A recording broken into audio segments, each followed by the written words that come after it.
Fabrizio, I'm telling you, mate, Fabrizio, you need to up your numbers. You can't just come on my show. Yes, I know, Fabrizio. Fabrizio, listen to me. Fabrizio, maybe. Oh, sorry, Fabrizio, I'll talk to you later. I need to do the intro. Okay, ciao, ciao, ciao. Sorry, guys. Yeah. Welcome to the first ever episode of This Week in Football, where we will recap what happened last week. And last week was pretty damn crazy, with some good news, some bad, and some just plainly insane happenings. We've got a lot of things to do, a lot of things to cover, and a lot of work to do. So yeah, let's get into it.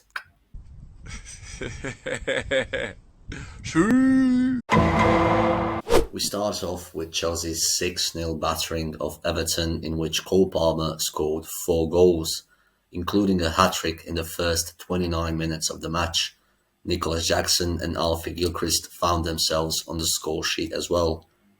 And as crazy as it sounds, this incredible result wasn't the main talk of the match, but rather the penalty Chelsea got in the 64th minute. Madueke, Nicholas Jackson, Gallagher, Palmer. Embarrassing. Let's have a watch. And then slid into Tarkovsky. Oh, now, Wow. now this is... Oh, that's silly. That's silly. They're 4-0 up. Madueke has taken a couple of penalties and scored them. Well, that really is silly. And that shines a different light on the dressing room. That does.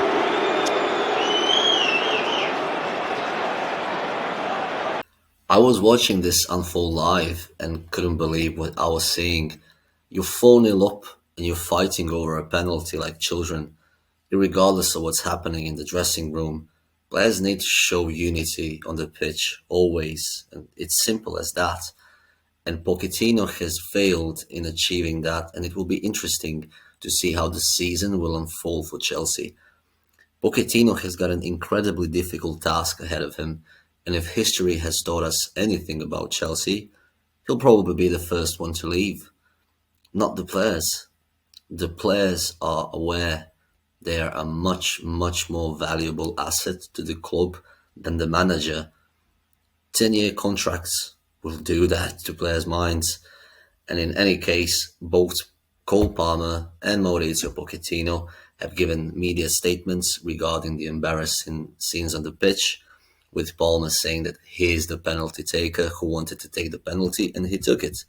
He also added that everybody wants to take responsibility, which for me is a silly statement when you take into consideration Chelsea were 4-0 up at the point and playing at home as well. So don't really see the responsibility there.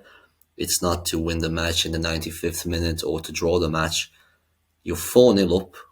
There's no responsibility. They just wanted to boost their numbers. It's as simple as that. And basically he ended the statement by saying they ended up laughing and joking about it, but that their manager has spoken to them about it. Pochettino, however, was not best pleased with the behaviour, and I can't blame him. Not only did the players embarrass themselves, they embarrassed the manager as well. Sort of what happened with Kepa. If you guys remember, when Kepa didn't want to leave the pitch, he wanted to stay the goalkeeper for the penalties, which was super embarrassing. And once again, it happened at Chelsea. And if I'm correct, Maurizio Sarri was the manager then. So anyway, it's no surprise that Pochettino told the media how something like this will never happen again and that the players can't behave like children.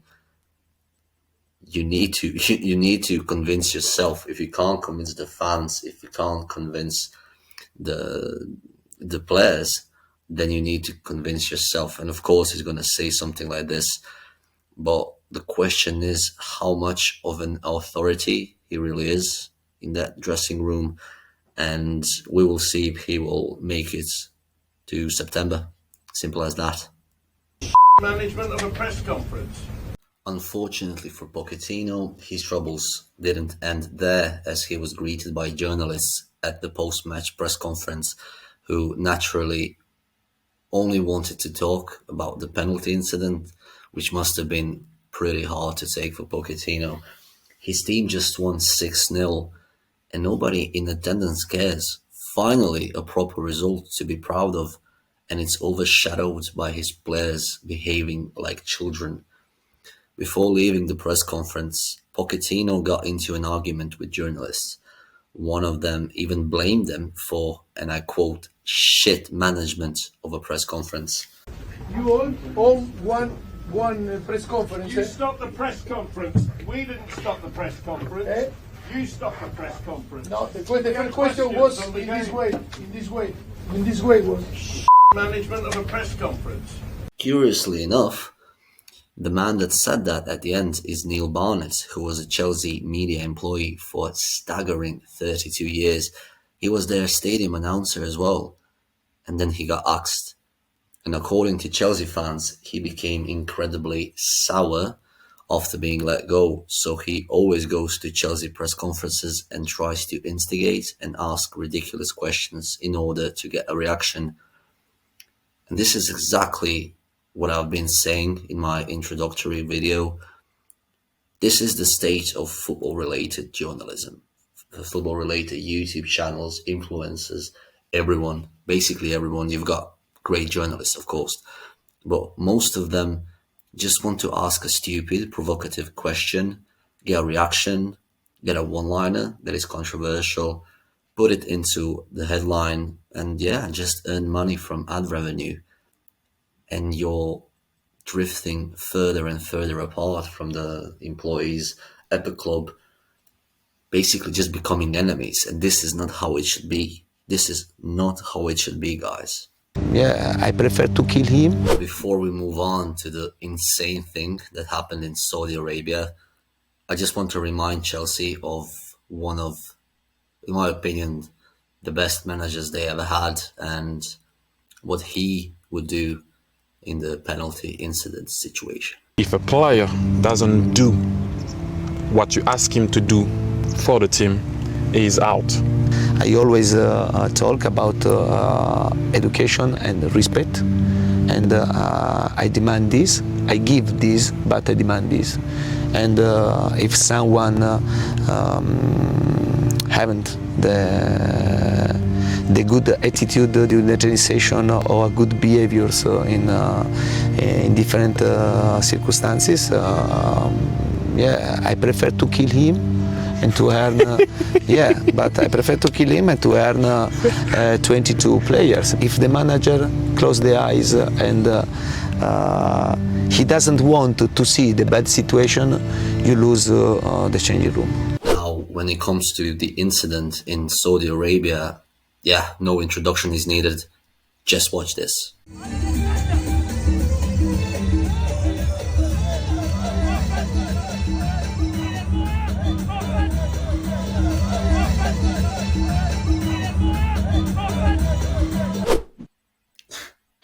Alexa, play Tame Impala. Feels like we only go backwards. Yes, your eyes are not deceiving you.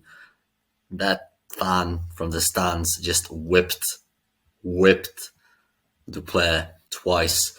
And according to BBC, the incident took place at the end of Al Ittihad's defeat by Al Hilal in the Saudi Super Cup in Abu Dhabi. And the player in question is Al Ittihad striker Abderrazak Hamdallah, who threw water at the fan, who then struck him twice, whipped him twice from the stand. Yeah, this was not on my bucket list for today, or for any day, to see a fan whipping a player. And yeah, basically the Saudi Football Association, Football Federation, they basically said that there will be a thorough review of the spectator code of conduct. I thought that whipping people would just, as a general rule, would just be like, yeah, not allowed. Like, if you need to review your spectator code of conduct after a supporter whips a player, yeah, it kind of seems like we started off on the wrong foot. And yeah, I think it would be best to end the Monday with this.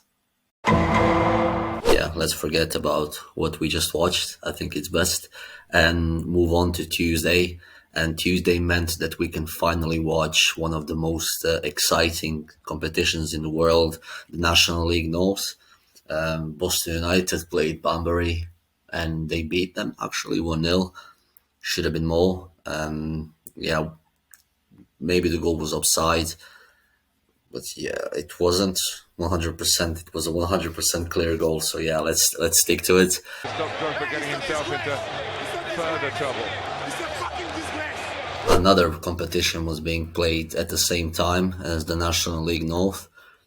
I think you know it as the Champions League. 2 matches were being played. Barcelona played PSG and Borussia Dortmund played Atletico Madrid. Surprisingly, Borussia Dortmund beat Atletico Madrid 4-2 after trailing 2-1 in the first leg played in Madrid, which was very surprising to me personally because I honestly expected Diego Simeone to come to Dortmund and just park the bus because they're a force to be reckoned with when it comes to defending. But he didn't do that, and yeah, they conceded 4. And best of luck to Borussia Dortmund. They're a proper club as well. And when it comes to Barcelona and PSG, yeah, we're gonna stick with this match for a bit because it had so much controversy and a lot of things going on. And yeah, we have some other things to mention like Malaga, Werder Bremen, and Portsmouth, and that's this Tuesday. Lanzándola con rabia contra el banquillo del PSG y cruzarse con Araujo, que no quiere ni mirar a su entrenador. Before we get into the match and all the controversy in the match, I think it's important to show you guys the shocking behavior of Barcelona fans before the match even began. In the first instance, they actually pelted their own bus with stones, thinking that it's the PSG bus, which is incredible. And in the second instance, they basically, even though they only played PSG, they weren't playing Real Madrid, their fans were shouting how they want Vinicius Jr. to die, which is absolutely shocking. So yeah, let's see that first.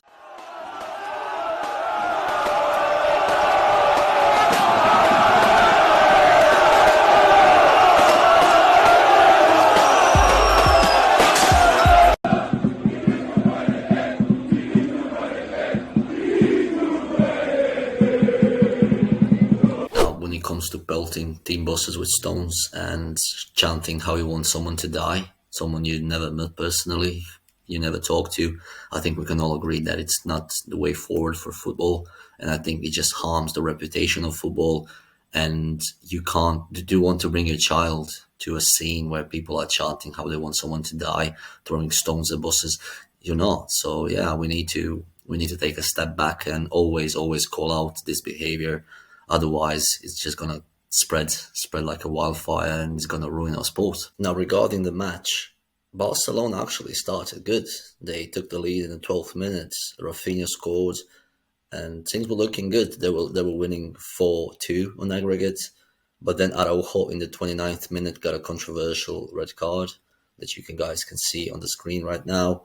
Opinions are divided. Some think it was a red card, some think it wasn't. I personally don't think it was. And then what happened?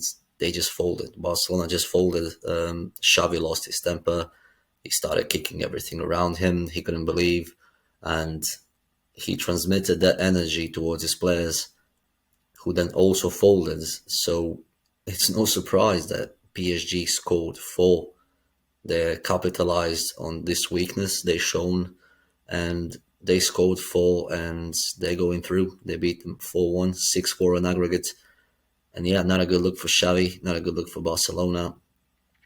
Losing your player is not the end of the world. You can still win. We've seen many instances of teams winning, especially because they had a 2-goal advantage at the time. They just shouldn't have conceded 3, but they conceded 4, and that's football.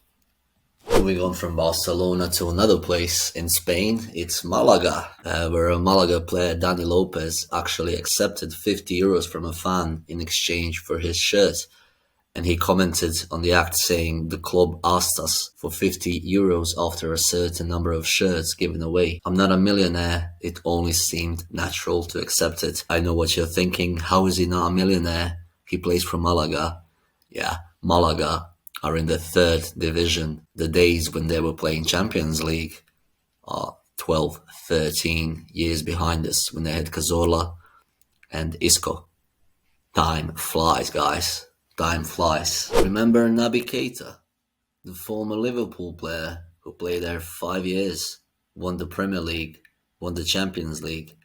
Well, he just got suspended until the end of the season by his club, Werder Bremen, because he just decided he doesn't want to play. According to the club, Naby Keita did not travel with the team to Leverkusen on Saturday after he found out that he would not be in the starting 11 for the Bundesliga game against Bayer Leverkusen, but decided to go home and stay away from the game. They also imposed a significant fine on the midfielder, so from now on he will neither train with the team nor be in the professional dressing room.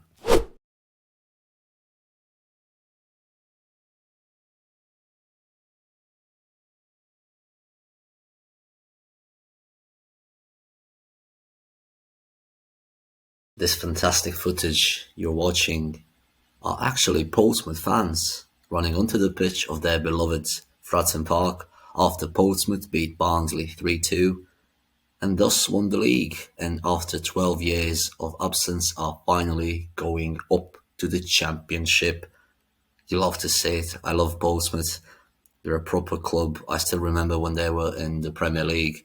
So scenes like this, yeah, it fills your heart with joy. This is what you want. Come on, boys.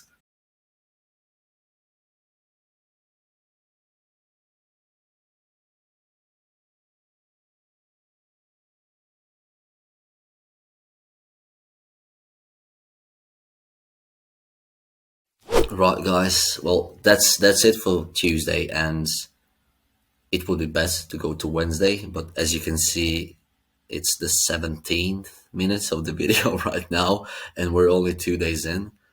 We still got Wednesday, Thursday, Friday, Saturday, and Sunday. And yeah, when I got this idea, I thought that it couldn't be done in one day. And I actually started recording at 2 p.m. Now it's 9:30.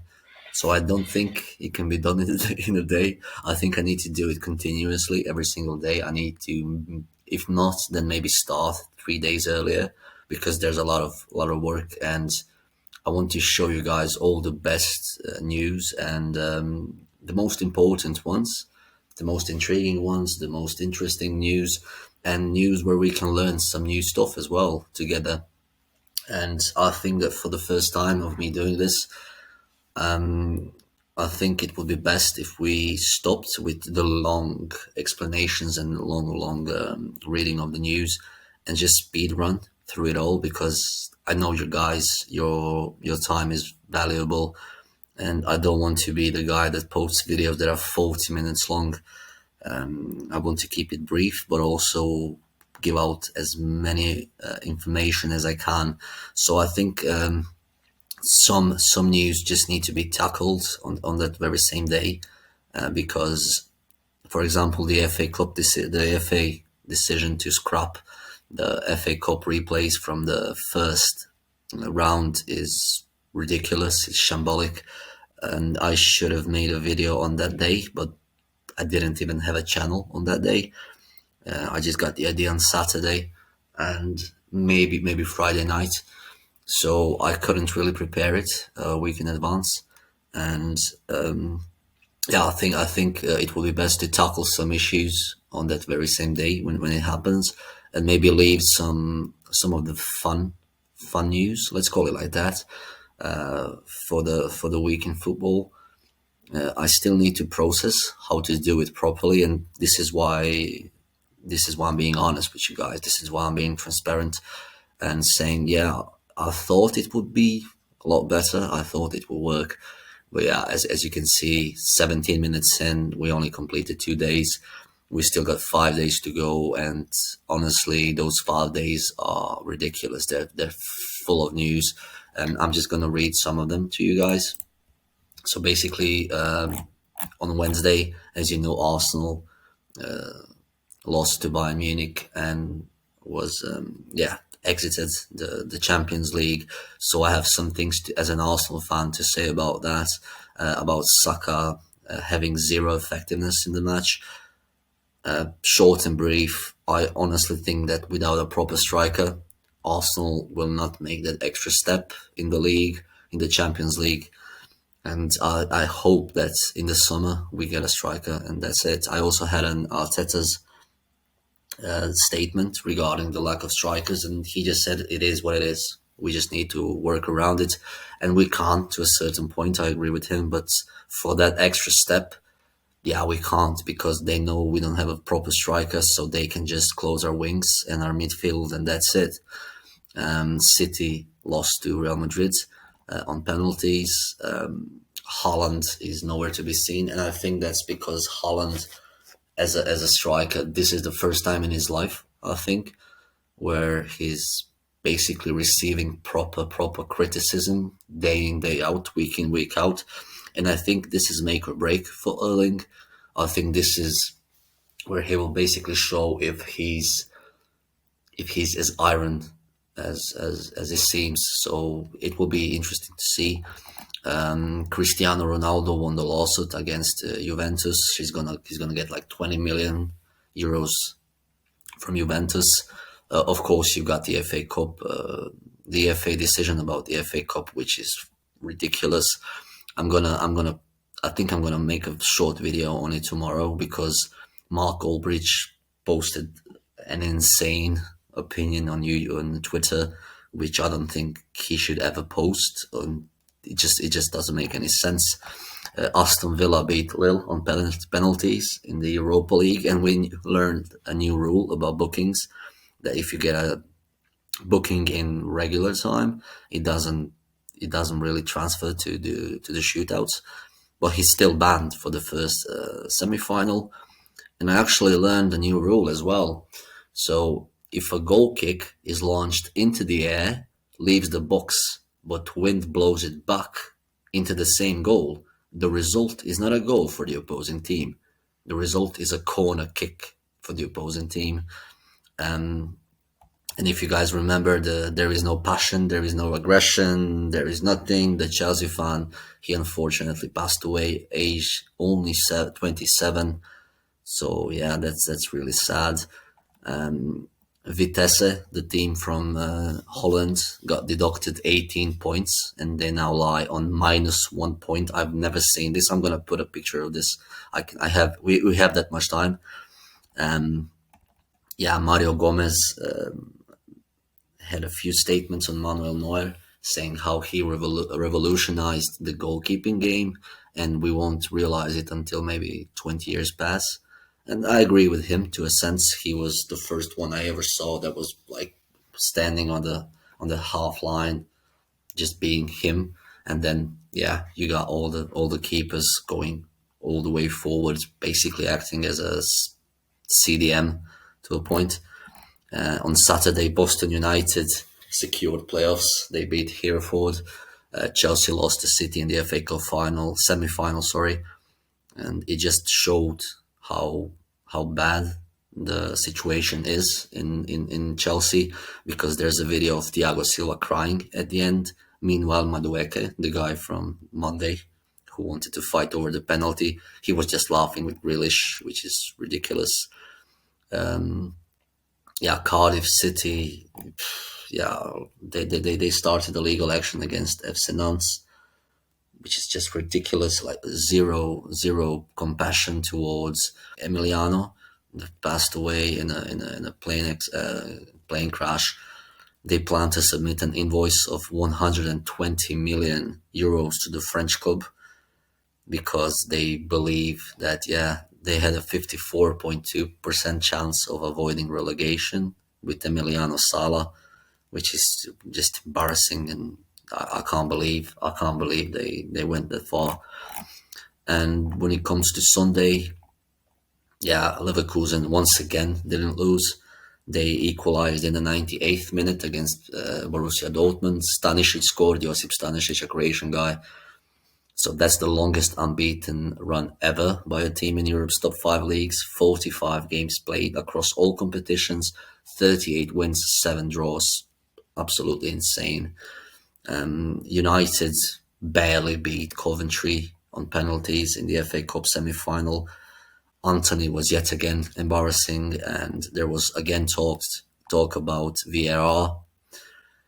Yeah, everybody's focusing on VAR as technology, but in my opinion, it's not bad. It's the human factor that's bad, and I think I can make a video about that as well, because I don't want to take too much of your time. Yeah, and Real Madrid beat Barcelona in the league, and they had goal line drama. There's some information I got out regarding that as well. Basically, the Spanish Football Association president Tebas, he decided that goal line technology is too expensive for him, and then he boosted his pay by 2 million. This cost 3 million, so yeah, they probably think they're plus 1 million. I have no idea what's going on there, but I can't believe that La Liga, the size of that league, the clubs in that league, and they don't have goal line technology. So yeah, Barcelona feels robbed yet again. And yeah, that's about it. I'm gonna leave this video on purpose like this. Like I said yesterday, we're just gonna laugh at this anyway in 5 years' time, and I think this will be a good video for looking back after a few years, where we came, how long we're yeah, I think we're gonna look back on it and be proud of how far we've come together, of course.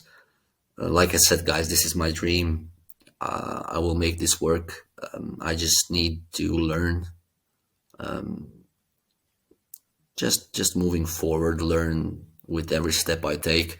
This is a good lesson as well. Never start the Football Weekly, weekend football, on the same day. I need to do my work basically every single day, so I can make it a lot easier. And I'm gonna put a cap, maybe 30 minutes. That's the longest my videos could be. We'll see. Maybe the behind the badge videos will be longer, depending if I can get some real footage. But yeah, we'll see about that. Yeah, that's pretty much it. We will see each other on Friday and learn more about Hammarby. And I'm looking forward to that as well, and you should too. See you guys.